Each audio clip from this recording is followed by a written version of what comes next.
Okay. So if you want to know what your kids, how they're going to handle their wealth, just look at how they're handling their money now. Yeah, and then just multiply it. And then just multiply it. If Yeah, they're and if generous, they'll be more generous. If they're greedy, okay. they'll be more greedy. They're confused. Like I was totally confused about money. Yeah. I was more confused. Huh, that makes sense. Welcome to P&L, Priorities and Lifestyle, with your host, Rob Schultz. Rob is the founder and president of Schultz Wealth.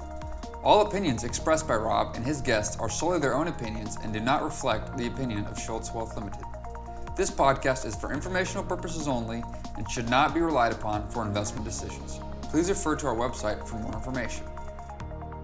Welcome everybody to P&L, Priorities and Lifestyle. I am your host, Rob Schultz, and today, Cindy, welcome. Cindy Arledge is in the house. Thank you. It's such a pleasure to be here. That's great. And you did your homework. You provided me with a fantastic introduction that a lot of times I don't read it, I just go straight into it, but it was so good that I'm going to read this so that everybody kind of knows where we're going with this podcast and what we're going to talk about. It says here that you bring a fresh new approach to an age-old problem. How to transfer wealth without destroying your beneficiaries' ambition and drive and their relationships to each other. So we're going to talk about death. Yeah. And conflict. Right. Oh, good. Family conflict. I love conflict, especially family conflict. Motivated by the most painful experience of your life, losing a brother's relationship over a shared inheritance. They're really tough. You developed a process to help other business owners protect family relationships through the emotional and financial storms that accompany the inheritance process and preserve wealth for future generations. You're a second-generation commercial real estate investment entrepreneur. Entrepreneurs are my favorite people.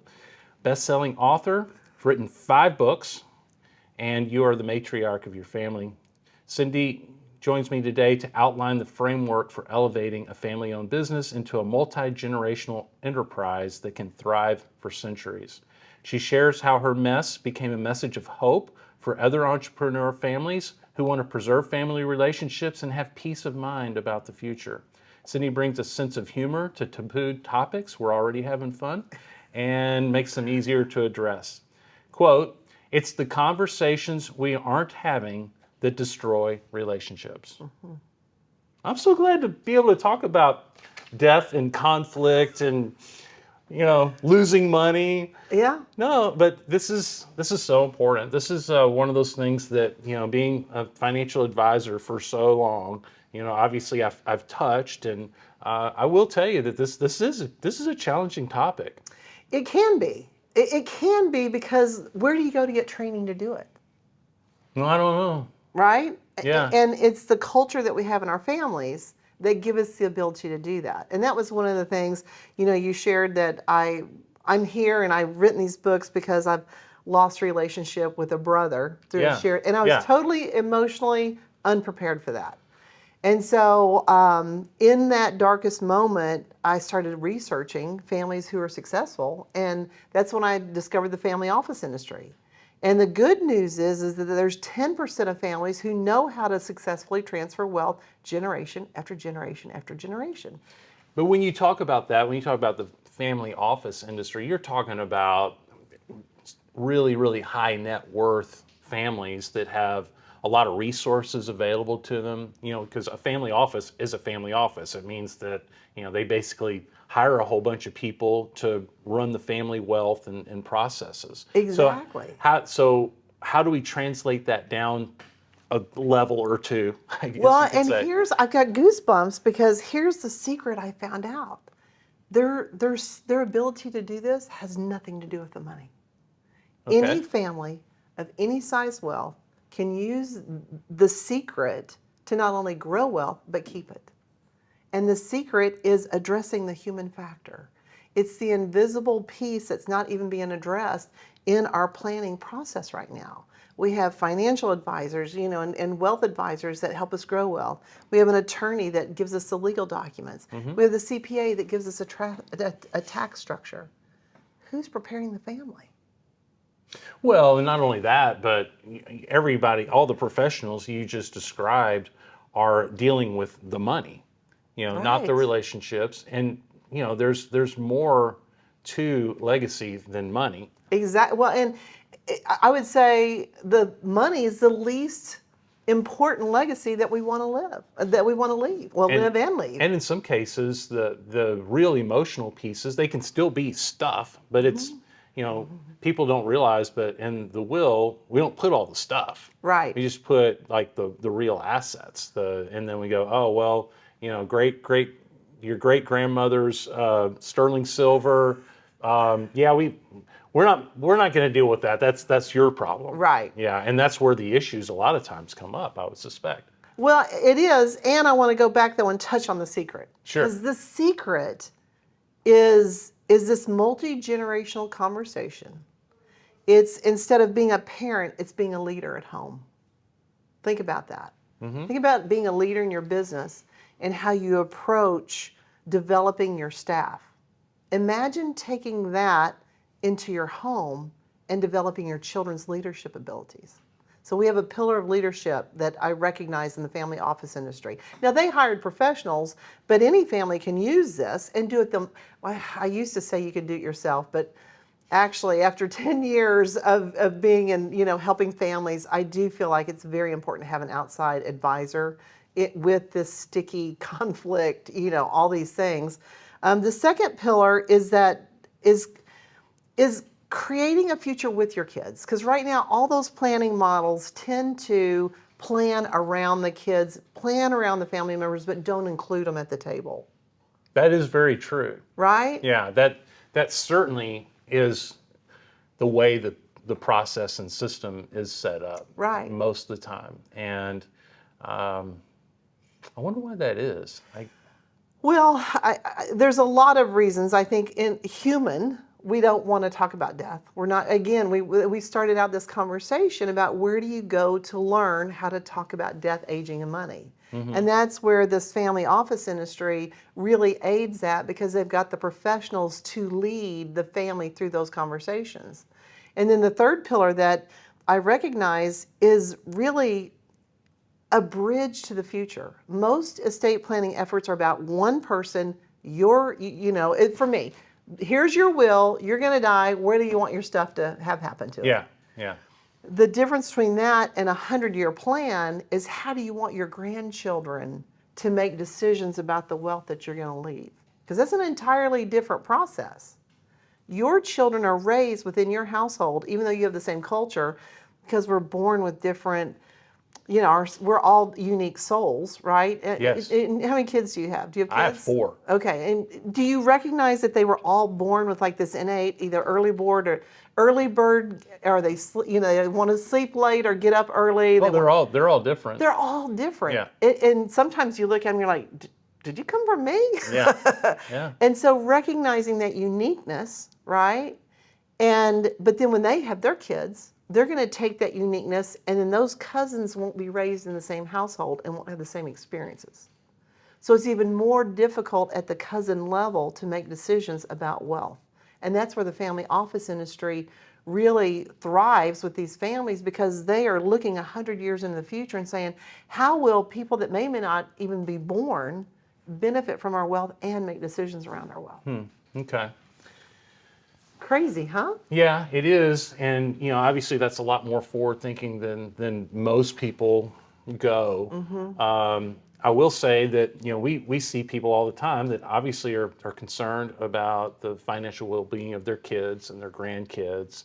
But at the same time, there's always a tendency, and I'll just tell a story. So, I manage the wealth for my godparents, who have known me my whole life from when I was, age 0 to 56. And I remember when I first started working with them on it, they're like, Rob, so you understand that in our eyes, you're still 8 years old. And I would tell you, that's a real challenge when people die, because I was the widowed sister. Right. So, I think that's part of it. Mm-hmm. And I see that a lot of the times with clients, they're just unwilling to recognize that their kids are grown-ups now. Mm-hmm. I had a recent situation, I've had several of them with clients that they're not willing they don't want to have these conversations and trust their kids. What they want to do is they want to control. And I think that my opinion, you may think differently. I think that's where we sometimes go the wrong direction. That training and education and providing them with tools is so much more important than just putting a bunch of trust controls and things like that on it. I don't know how you feel about Oh, that. absolutely. And it goes back to that quote I, provided for you. Yeah. It's the conversations that we aren't having that destroy the relationships and the families, right? Sure. And I'll give you a very transparent situation for myself. My mom and dad passed away 18 years ago, 8 months apart. They had the will done. Dad knew there was problems, but he didn't have someone like me. He didn't qualify for the family office industry, even though he had gone from broke as a joke when they married to leaving a $10 million estate of real estate back in '05. Impressive. That's Yeah, quite very impressive. Yeah, no Yeah. debt, and 22 different pieces of commercial real estate across several states, and that was It's quite an complicated, too. accomplishment. Yeah. And so, and he apologized in advance that we were going to owe a tax bill because he had so many control issues. He wouldn't fund the trusts. Mm-hmm. And he said, "Good luck with your brother." Okay. I spent a lifetime, that one, Yeah. that just had never gotten the skills emotionally and technically to handle money, right? And so one of the things I discovered in this process is that money is an amplifier of the relationship that we have with it. Okay. So if you want to know what your kids, how they're going to handle their wealth, just look at how they're handling their money now. Yeah, and then just multiply it. And then just multiply it. Yeah, If they're and if it- generous, they'll be more generous. If they're greedy, Okay. they'll be more greedy. They're confused. Like I was totally confused about money. Yeah. I was more confused. Huh, that makes sense. I like Yeah. that. So money's an amplifier. Yeah. Right. And so I want to stay on the thread here of the control issue. Sure. I felt like it was my dad's choice to do his money however he wanted to. He had earned it. Who was I to say, "Dad, fund the trust, let's save the tax bill"? Well, I'll tell you what I learned, and I write about it in the book and I share it, is I got to co-sign a $1.8 million check. And he didn't have that money in the bank. He passed away. 8 months later, Mom passed away. 9 months later, we owed that check To the IRS. to the IRS. Yeah. And I had to co-sign the check and gather the funds. If I had known what was coming, I would have advocated for myself to say, "Dad, look, let's figure out a way that you can fund the trust, keep your, let's address your control issues," which oftentimes is where this new industry, this legacy family planning industry comes in. Because if we'd been able to resolve some relationships while they're alive, we could have, gotten rid of some lawsuits, quite frankly. Yeah, you know. wow. And now fast forward 18 years. Mm-hmm. For 18 years, I've been carrying the football for my parents. Because the way he set it up, grandkids got a trust. I've been managing the trust for the grandkids. I've been managing that real estate. And when my girls were in the early 20s when my parents passed away, now they're 40. And so last year, I was like, okay, it's time to turn the business over to them. It's time to use this legacy family planning. I've been grooming my daughter for 10 years. They don't want it. They don't want the real estate business. So I'd much rather know now, I have time to pivot and we can redo things instead of just dropping a real estate bomb on them after I'm gone that they're going to have to try to figure out. Oh man. Okay, so I want to come back to that. That's crazy, isn't it? Well, it is, but it's real. I mean, that's happening everywhere. It's happening everywhere. So I want to come back to that. But you said a lot there. Okay. So going back, I think is very interesting. So your ideas with respect to your dad was really cool and respectful. Okay. It was like, hey, I mean, you did all that.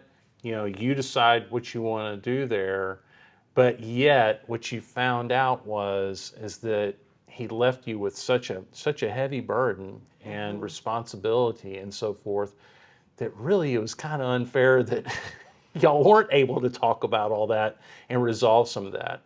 And I think that's interesting because that does come up. I mean, I have clients that'll tell me, it's like, well, you know what? I know, we need to do all this stuff. It's complicated and all that, but it's not my problem. I, Hear it all the time. all the time. Yeah, I mean, all the like time. people that don't get a will, it's not my problem. I'll be It's dead. not my problem. They can deal with that afterwards. That is so unfair. And those aren't my clients. Yeah, that is so unfair to do that. Yeah. Because I mean, it's just different perspectives for sure, and it would be great if they could see it from like your perspective of somebody that had to pick up all those pieces and deal with all that. That responsibility, is real. It is. It Yeah. is.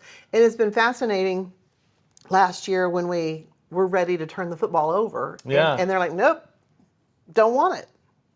And so it's a very humbling and very, it's a very humbling experience. All right, so you gave me a gift I did. earlier, and it's really cool. I really appreciate it.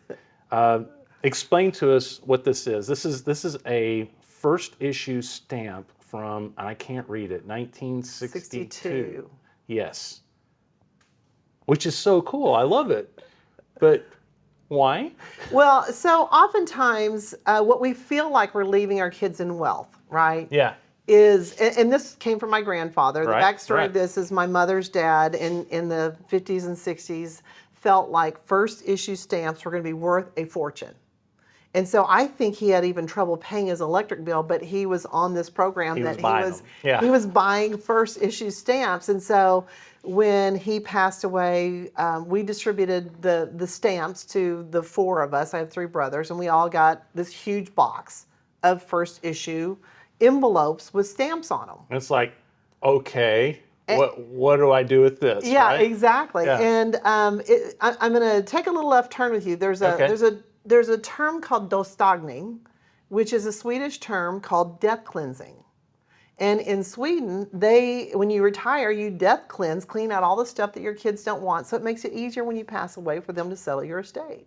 So Gerald and I have been dostagning, and I've got these envelopes. So we went to several stamp shows, and that is not worth anything. Yeah, right. I mean, my granddad collected stamps too, and you get the box, and you're like, what do I do with this? What do I do with this? Yeah. And so I decided, what can I do with this? And so I share my wealth. Right? And the reason this is significant is because I've actually seen families torn apart because of stuff. Yeah. It's the stuff. It's the sentimental. One of the attorneys I worked with, a $10 million estate was tied up over a stool, and it was the stool that Grandma sat in at the lake house when she cooked, that everybody went to the lake house, and the three grandkids wanted the stool, and they fought over a stool. And finally, the attorney had them bring them in. He said, look, if you keep fighting over this, you get a leg, you get a leg, and you get a leg, and I get the seat, because we're going to take all your money as you guys settle this stool. So, and he really thought it was going to be significant wealth, like of monetary value. And so to understand, how does your family define wealth? For Gerald and I, my husband Gerald, we define wealth as good health and freedom of time. Super important stuff, right? I mean, wealth isn't money. I mean, it is money, but it is. It's a lot of things. It is. It's a lot of things. And so what wealth do you want to leave your family? Well, and wealth is different at different generations to different people. And I think that the generations before ours were really big collectors. Okay, at least in my family. Oh, mine too. I mean, they collected all kinds of stuff, and they collected it, I think, for two reasons. I mean, they collected it because it was fun, right? And they valued it, and they collected it because they were like, oh wow, this is going to be worth a lot of money someday, and my kids and my grandkids, they're gonna really love this. They're gonna want this, and. It's not true. It's not true. It's just not true. It's not true. Yeah, and even because we do financial statements with clients all the time. Most of my Gen X and below really don't even care about jewelry. Right. And this is expensive stuff that It was is. collected at the baby boomer and great generation levels. I mean, jewelry, really fine jewelry, was a really, really big deal. And I mean, I have my wedding ring on. That's about it. I have my U.S. Navy pin because it's Veterans Day week. Kind of deal. I mean, nobody really cares as much about it. And then it's like, wow, what do we do? Yeah, and families, I will tell you that was a huge issue in my family. Yeah. Because my mom was that woman. She loved jewelry. Yeah. At any time, she wore a 7-carat diamond ring with 20 stones that were about a half carat each. So 10-carat diamond bracelet, tennis bracelet. Yeah. She could put P. Diddy to shame. I mean, Yeah. she had a Bon Marché watch. These are her earrings. And so Yeah. at any time, she would be digging in the dirt with all this stuff, right? And as the only daughter, she said, I want you to have all my jewelry. Yeah. And I want you to give that jewelry to granddaughters because daughter-in-laws aren't permanent, right? Okay. Well, she didn't write that out. And so it became a bone of contention. Sure. And you can see I don't have any jewelry on right now, except for her earrings. I was going to wear a necklace, but I was afraid it would, interfere with the... Yeah. So I didn't. And jewelry's fine and great. It's just a lot of Except people that don't value it's it not as much. me. Yeah. And so then I fought for it. And then I ended up, I ended up fighting for it because my mom wanted me to have it, not because I valued it. Interesting. Yeah. Yeah, and if I had to do all of that over again, I would have just said, let's just sell it, right? Because, and so but I will tell you what I did. I took that gaudy tennis bracelet, because you can imagine the 80s, right? Yeah. Big, and I Oh, yeah. melted down the gold, and then I had 10 pair of earrings made, and I've given the earrings to my nieces and yeah. to nephews for their wives, and so we turned one bracelet into 10 pair of earrings. Well, I think that's so thoughtful and respectful. Kind of the way you're thinking through all this stuff, and maybe shifting around, because the situation is the boss is something we like to say. Yeah. And so in the current circumstances, in the current world, and so forth, trying to honor your legacy at the same time as actually trying to provide something that is special to the next generation. I mean, and it's a tricky way to go. How do you feel about the real estate deal, though? Because you've been the shepherd of all this for almost 20 years. Right. Okay, and now you're getting to that crescendo moment. Now you're gonna drop that responsibility down, and it's like, yeah, no, we don't want real estate. How does that make you feel? Well, it was a humbling experience because Yeah. I've spent 10 years grooming my daughter to take over. I Yeah. mean, like I have my license, real estate Texas brokers. She got hers. I've been grooming her. But as I've been doing this legacy business, I needed her to take over the real estate business. And to be fair, she's got 3 children under the age of 10. Yeah, she's a little So bit. and she doesn't want to work. Yeah. And so we had a couple of deals, that were like, hey, we could go into this and, grow the, like, no, we don't. We Yeah, don't. not into that. Yeah, and then my other daughter, she moved to Japan. She's teaching kindergarten on a Marine base in Okinawa. Wow. And so her and her whole family have moved to Okinawa. So she doesn't even have the capacity to run the real estate business at this stage in her life. So in answer to your question, it was a bit humbling. It was like, I'll be transparent. It was a bourbon by a fireplace, Sure. sitting outside, I'm sure it was. for a couple of nights. Like, wow, And, but then it's like, what a gift to know. And now my husband and I, he's 75, and we are very fortunate in that he's doing exceedingly well. And what I'm about to tell you, I don't want you to say, oh, I'm sorry. It's just the wave that we caught on the ocean. But 4 years ago, he was diagnosed with stage 4 appendix cancer. Appendix cancer? Only 10 people never out of heard a of that. million even get it. That's terrible. I'm sorry. Well, Yeah. you don't need to be sorry. Okay. Yeah, All no, right. it's really... It's hard. We go through that, but yeah. Well, and it's interesting because I really feel like this has made me such a freak because we're all going to die. Yes. And so when we can recognize that, it's like the irony of living your best life. It is. Yeah. It doesn't matter that Gerald got a stage 4 cancer diagnosis 4 years ago.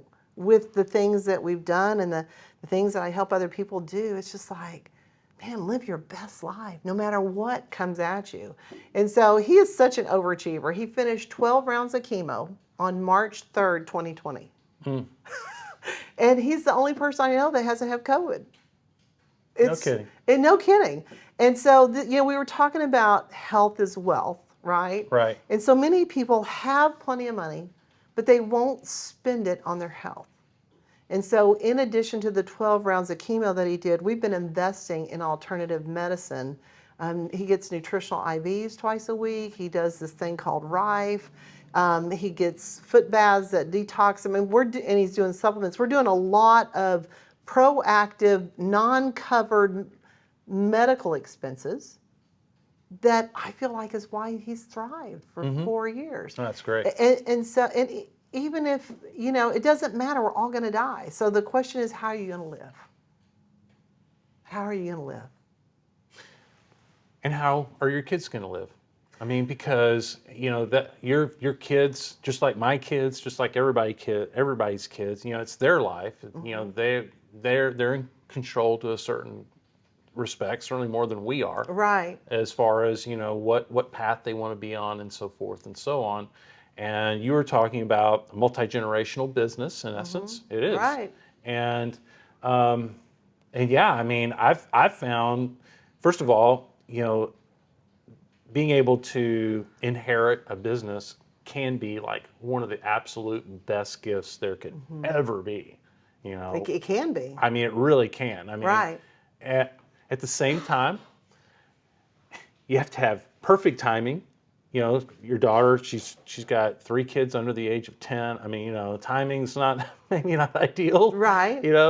It has to be a perfect fit with regard to, the want it, to have the capacity for it and all those kinds of things, which just because they're our kids doesn't necessarily mean that they're perfectly fit to do the same career that we do. Right. I mean, there's just a whole lot of things that have to line up for that to be successful. Well, and to your point, the reason I brought up Gerald's cancer journey is because you said, where do you go from here? Yeah. And Gerald and I are having massive conversations about what does that look like. Because to your point, the kids could change their mind, right? They could. He's 75, I'm 64. I've been carrying the ball. I don't have to carry it now. I don't feel like I have to, right? So your daughter kind of gave you permission. Right? There you go. I'm the trustee of their 2 trusts. They still co-own real estate with me. And my goal is to, we're talking about, do I buy them out? And then I can do whatever I want to, because there's a lot of, it's a lot of responsibility to be a trustee and fiduciary. Yes. And so if they don't want to be in the real estate, don't want to be in business with them. And is it time to let them go, right? And so we're really using all the tools that I use with the families of, how do you want to spend your time and energy and money, and we love the real estate. And can we set it up that we would hire someone else to run it for them? Well, then I've got to teach them skills on how to manage the people. Supervise that. Yeah. Yeah. So the good news is right now I feel like we've got time. And I'll still go back to that quote. It's the conversations we aren't having, right? So now we can have a different conversation with them. Okay, you don't want to run the real estate. How do you feel about, should we find somebody to run it? Should we liquidate it? Do we keep it and then y'all sell it when we pass away? I mean, it's the conversations of getting in there and really digging around and being willing to be humble. I mean, it was...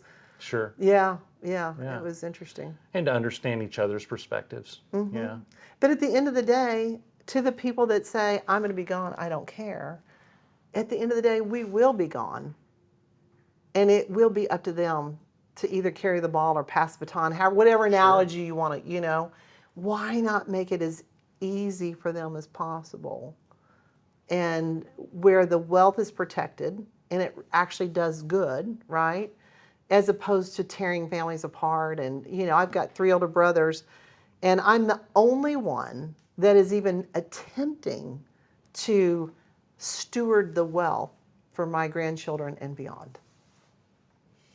Which is I mean, the norm is obviously to just kind of do your thing and not think about all that stuff for Right. sure. But your system is designed to kind of turn that on its head and help at least those who, want to achieve something like this, be able to do it, which I think is really cool because I think there are people out there that feel that responsibility and understand, but they don't know where to start. Right. And, So- I'm like a reformed smoker.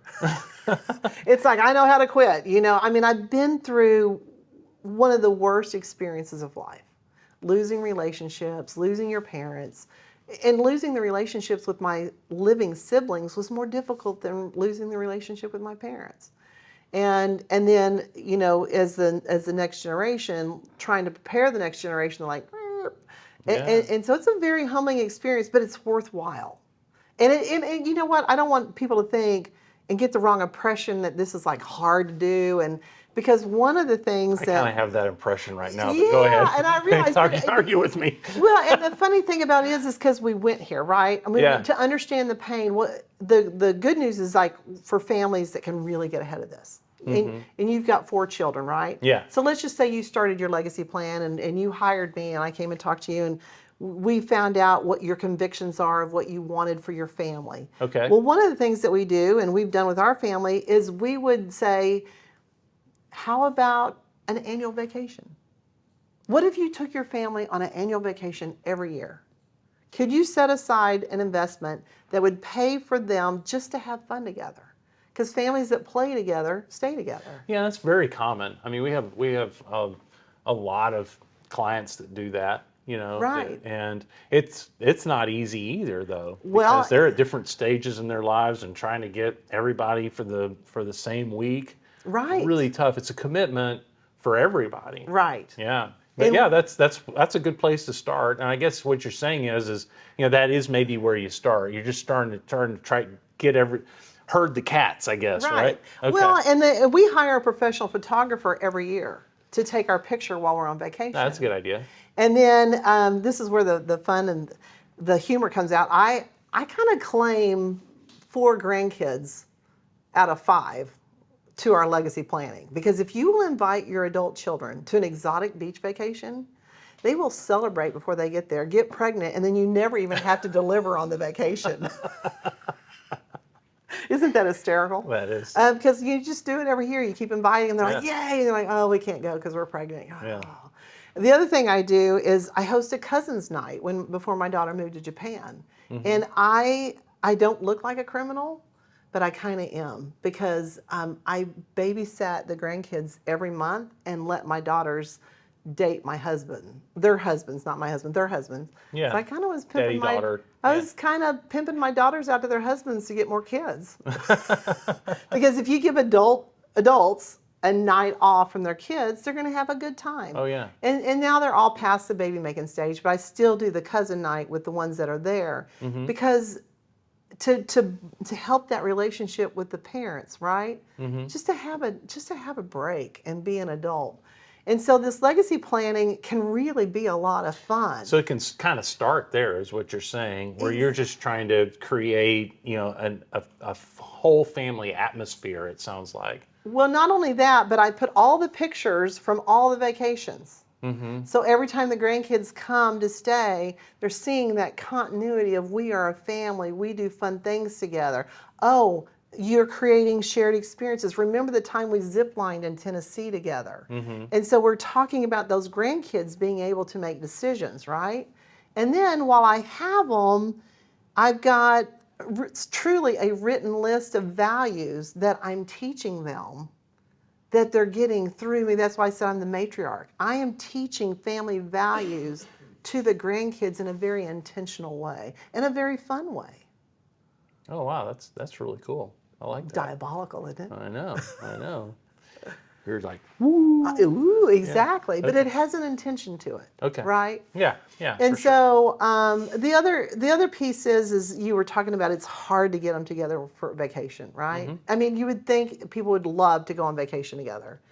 But it's logistics and all that kind of thing. Well, one of the things that we did is we started giving the kids the budget and letting them make the decisions.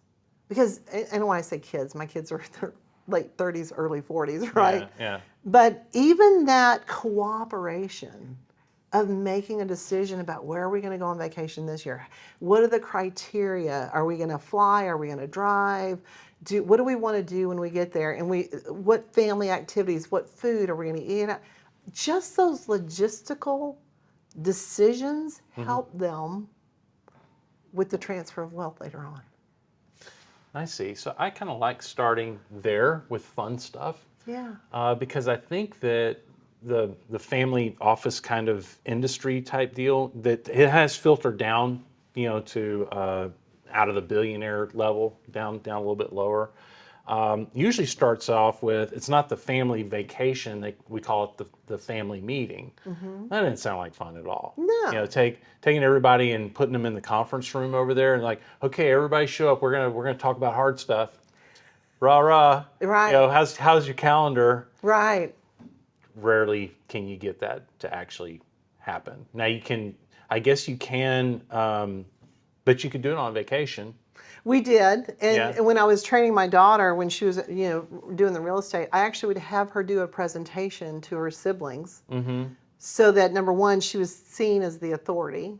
She's put in the work, and number two, she had to really learn it to be able to present it. Because family limited partnerships, she was able to explain the properties, the ownership, how it's distributed, the trust. I mean, she really had to understand all that. That's like on-the-job training because she's the executive of our estate right now. Yeah. And so to be seen as, and you were talking about, you were the financial wealth advisor for your godparents, and they're like, Yeah. well, we still see you as 8, know. Yeah, it's the same thing with the siblings. Yeah. Exactly. Yeah. And family retreats can have a dual, have a fun factor. And, what we do with families is that we bring in, ways to heal some old trauma, right? I don't know any family that doesn't have trauma, right? Right. And I mentioned that my daughter's the executor. One of the things that I found is 97% of your families have named a family member as the executor or trustee or financial power of attorney with zero training. And No, so yeah, hardly any of them have had any training. Yeah. none at all. Yeah. And chaos and crisis is not the time to try to learn. And so what I do with a lot of families is we'll do training for the trustee and the executor. And what's fascinating, and even in that process, the founder discovers, man, I'm wearing a lot of hats. I'm president of my company. I'm the general manager of my LLC. I'm the trustee. I'm wearing all these hats. And, I bought that piece of property 40 years ago, and I don't even know where my LLC paperwork is. Yeah, for sure. Yeah, just keeping up with all the paperwork and doing everything right is really And hard. transfer of decision making. That's the key. And to understand when it's become second nature to me. I'm running 2 family limited partnerships, a C Corp, 4 trusts, a limited part. It's secondhand for me. I know exactly what I'm doing when. But it's taken a long time to get there. It has. Yeah. And that's my point, is that we're expecting the next generation to be able to step into that role in a moment of crisis with absolutely no training whatsoever. And typically playing, where's the documents? So what I'm hearing is that you can get everybody together with the fun, and then, like you said, instill some, pass down some family values and things like that at the same time. Be intentional about it, and heck, at some point you pull out the PowerPoint and go through, the structure of the family finances. It doesn't even have to be necessarily the family finances if you don't. I mean, I believe in transparency. Sure. Because I just feel like that is, it's empowering. I'm all about empowering. And my main question that I ask is, will this help the family thrive? If everything that you do is, will this help the family thrive, right? And we haven't even touched on one of the most important things, I think, for you as an advisor, is that the piece of the family office industry is that they have advisors that they pay that only manage their wealth, or maybe for a couple families, right? Yeah. Well, what about the entrepreneur taking control of that and saying, I'm going to create a brain trust for my family. And I'm going to introduce that brain trust to my kids and my grandkids while I'm alive, and we're going to they're going to provide a layer of protection. And I'll tell you why this is important. How many times have you had a client that someone's passed away and the kid said, hey, my friend Joe wants to know if I can loan him some money to start his business? Yeah, it doesn't happen a whole lot, actually. That's good. But I would say that if you, and what you said is so true in so many instances, because most of the time when we're dealing with clients and a wealth transfer, it's when it's transferring out of their business that they just sold into their own family limited partnership and that sort of thing. And it's so important to get ahead of that, just like it's important to get ahead of an estate plan at a death. You have to get ahead of it because when it actually hits, then you're exactly right. Then all of a sudden those things will come out of the woodwork, right? Because you don't have a plan. You're just kind of sitting around and you just have all this money, and next thing you know, you don't have all this money. Right. That's I mean, that really is what happens. And so I can see why getting ahead of it's so important, and getting the right players that are actually going to be alive, give them the training and give them the tools so that they're able to make those decisions. It's Well, like really important. And for you as an advisor to train the next generation, if somebody comes to them and wants some money, I got this great idea. And it could even be a family member Sure. wanting to use a trust to start a new business, right? Yeah, But if you've that got happens, that yeah. brain trust, and they have to run that through the brain trust to get approval, then it takes the onus off of a friend turning a friend down for money. And one of the most shocking things that happened to me, you were talking about jewelry earlier. My Yeah. dad had this gaudy belt buckle that was the nugget gold with this big diamond in the middle of it that had been Sounds blacked like out. 1972 or something. Exactly, right? And when he passed away, and my mom was in the hospital, she was still alive, he asked me to lunch. And he goes, your dad told me I could have that belt buckle.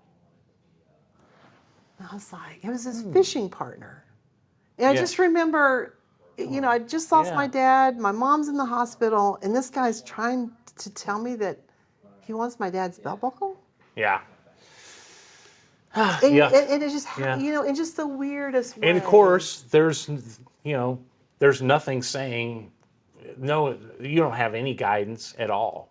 I do know that he wanted one of my brothers to have it. You know what I Oh, mean? okay. Yeah. Yeah. And then But still, though, it's just. and people came to me and they knew that, my mom and dad had passed away, and like, hey, I got this business, I want you to make an investment, it's a sure deal, and I was like, no, All right. but it's still this little tug, like, you're my friend, and I wonder how Right. this is going to affect, as opposed to if I said, let me check with my board of directors and True. create Yeah. a proposal, and I'll take it to them, and if they approve it, and you could even take it to them and say, I don't want to do this deal, and then you can come back, even if you make an imaginary board of Sure. directors. Just gives you an out. A layer, Yeah. a Okay. layer, yeah. And, Okay. and so, and then the other piece we haven't talked about, I don't know, how are we doing on time? I could stay with Yeah, you we're doing forever. fine. Yeah. So. Is, with the family office industry and the millions and billions of dollars that they have, they do have a synergy of the wealth just growing, right? So Right. for people like my mom and dad and people, we've got more millionaires now than there's ever been in the history of the world, Sure. right? But most of them won't be able to retain, if 90% can't retain the wealth to the third generation or more, Right. then so what, right? So it's time now to shift what we're doing to create this generational wealth. And one of the ways that I don't give financial advice, right? I've already told you when my mom and dad died, I was confused about money, right? Well, since not confused about it, but why not have the financial advisor talk about buying wealth at a discount? Like, what if every grandmother put $15,000, $20,000 into an account for her grandkids when they were born? Would they not have a pretty nice retirement? Oh yeah. Yeah.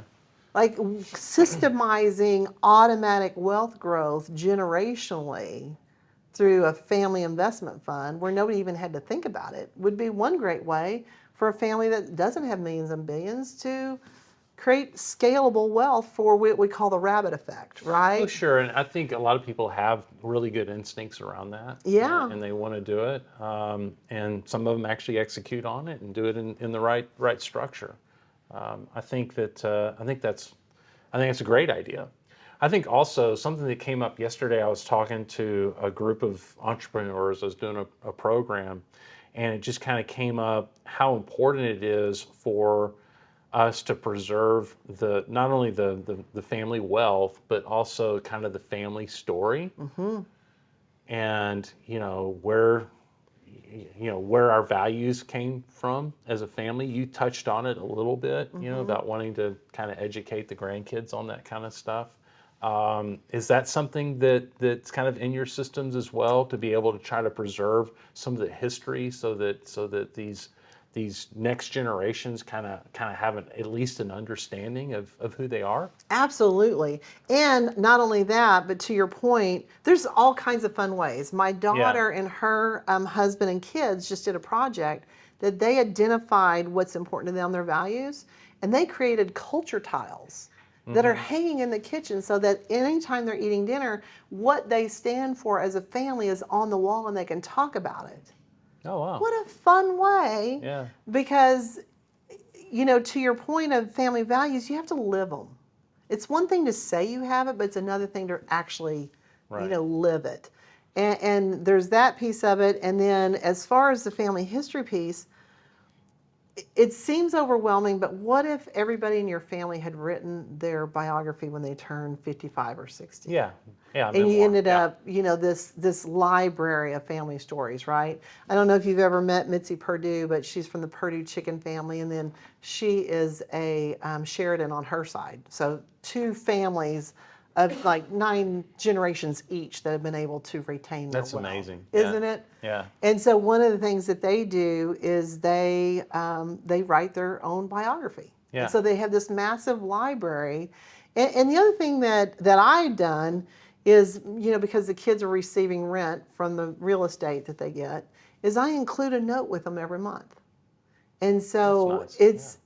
it's been interesting that there's certain, I'll have an idea about what I want to write about, and I keep it to 1 page, which is very difficult, because if it doesn't, you have to really be concise in your thinking. But we've had several major events, in my opinion, that were events that I ended up writing about that made that into the letters that you would hope someday in 100 years there's this, like, they call me Elmo, because the oldest one couldn't say Oma, the German name for grandma. So I'm Elmo, and they named my husband Dusty after Dusty Krophopper. Nice. And, there's just this book of letters, right? And the shooting in Utopia, I wrote about that. Yeah. Yeah. And it's like, my hope is that someday you don't even know that this ever happened, that there was a time in our history that we allowed people to go into our schools and shoot our children, Yeah. right? Yeah. And the other one was the overturn of Roe versus Wade. I mean, that Yeah. was definitely, and that you may think you've made progress in one portion of society, but then those things are taken away. And just how me personally, I have dealt with those issues to be resilient, and just a simple letter once a month, a compilation of 12 letters a month, goes a long way. No, I think that's a great idea, and I think another thing that I think escapes us as parents or grandparents trying to pass on a legacy is, I think we do our kids and our grandkids a disservice if we don't also communicate to them not only the great stuff we've done, which is kind of like our what we would put on a website or whatever, but also some of the mistakes. Oh, I think You those know? are more important than I think anything. they are too, and it's not like they don't know that you you made mistakes. Why not go ahead and talk about them, and say, hey, you know what, I really kind of wish I'd done something a little bit differently here, or whatever it may be, and so that they can learn from that stuff, and just kind of be a little bit more real. Sometimes I see people not being real enough within this legacy planning piece. Right. It's like, oh, I've got all this money, well, where did it come from? How did that happen? And and describing kind of what I guess, what the history is in a more real sense, I think is really important. It is, and to your point of like not blowing over it, right? Yeah. But there's also a piece of this that as we write our history, we kind of learn our lessons, right? Yeah. It's in taking the time to reflect and go, man, I'll give you a perfect example. When my mom and dad passed away and we were Yeah. settling the estate, we couldn't settle the grandkids' estate because it was not legally set up where it would have ever worked, was in November of '07. And I had one brother that wanted to buy the properties at a discount, and I was just done at that point. I was like, I'll just pay 100% of the value, and I'll buy everybody out because we couldn't settle it, and Yeah. we were going to sell it, but we would have lost money. And my dad wanted that check to go to his grandkids, and I was just determined I was going to get that. And so I borrowed several $million in November of '07 to buy 4 pieces of commercial real estate at 100% of the value, based on '05. Yeah. Yeah. And my rents went down 75%, right? And there's some people that, well, that was a stupid decision, right? Well, who knew? But yeah. Well, my brother did. He could clearly see that, they weren't, he didn't, but I was just determined that my kids were going to get their inheritance from their grandparents, right? Yeah. But it was the best decision I ever made because it gave me some meat in the game of the real estate. I borrowed the money. I had to pay the interest rate. I believed in the business enough to put my neck on the line. And you got clear, And I wouldn't want my kids to have to, again, it was me trying to honor my parents' decision, doing things, fighting for jewelry I didn't want, borrowing money. My husband and I owed less than $100,000 before my mom and dad died. I ended up owing $3 million. Yay. And so that experience is really, I feel like, giving me such a unique, insight into what really happens on the personality side. And then I study so much. I'm just a lifelong learner. And one aspect that I talk with families about, and this is going to be maybe a little surprising, and it's from a recent discovery that I made, I met the author, is how can we create heaven on earth? How can we use our time, our treasure, our talent to make this world a better place?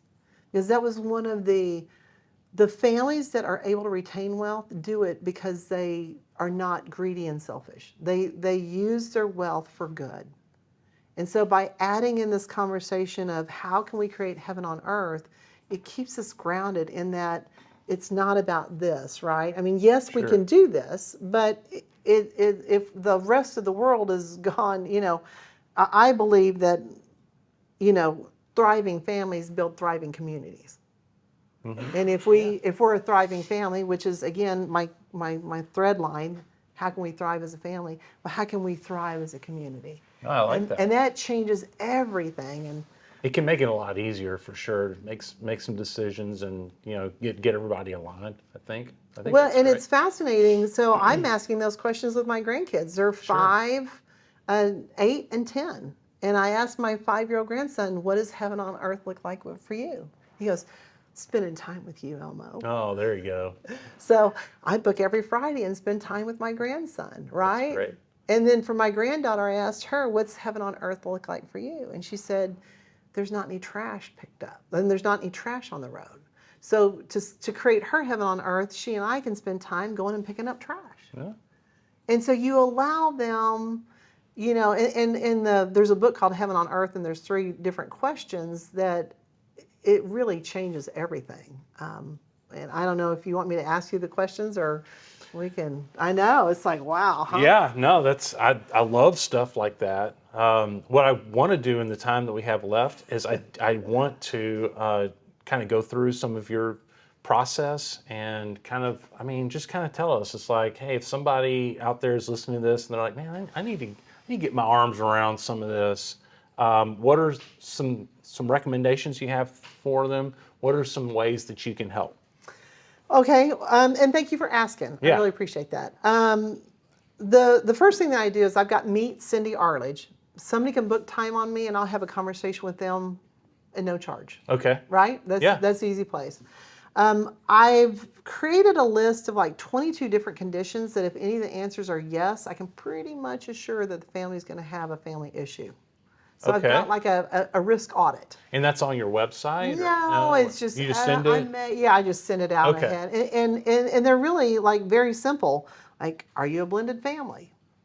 I can pretty much assure you're going to have a family issue if you're a blended family. Sure. Are there 10 years difference in the ages of the spouse? Yeah, I can pretty much assure there's going to be, if is most of your assets in a family business. There's just, do you not have a will? Just so there's that piece of it. Okay. And then I like to have a conversation with people to find out what do they want. Not everybody wants to build a 100-year empire, right? Yeah. Not everybody has children, but I still work with them because they want to use their wealth for good. A lot of people I work with have been named executor and they can see the storm coming. So, and as far as the framework goes, it's just a simple framework in those 3 pillars of leadership and preparation and then structure. And, I've written the books that I'm super proud of, and Yeah. For $20 you can get an education, and I love helping families. But then you do operate as a consultant with a process of some type that you'll come in. Do you structure that? I guess you could say on.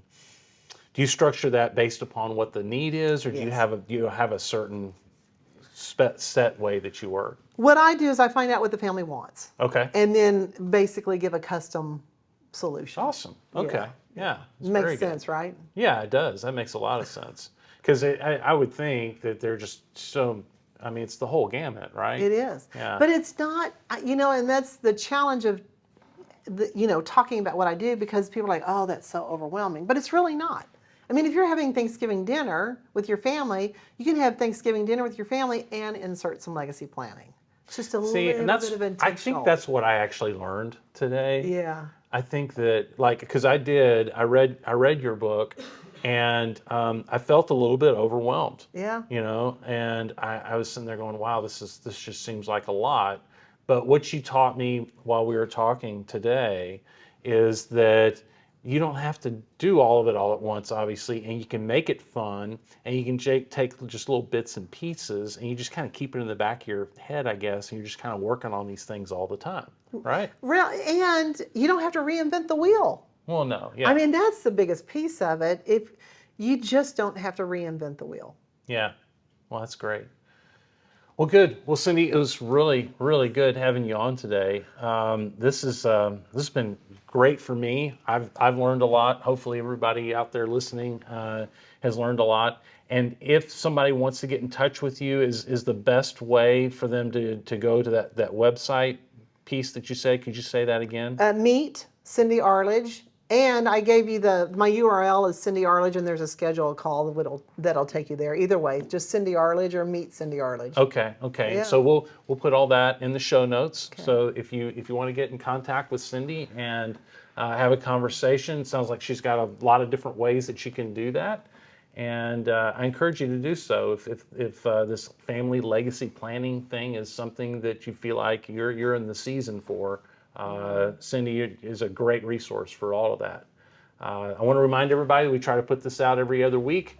We're always focused more on the family owner business type stuff, but we come at it a lot from the personal financial side. So we really appreciate everybody being here today. Y'all have a great week. Take care.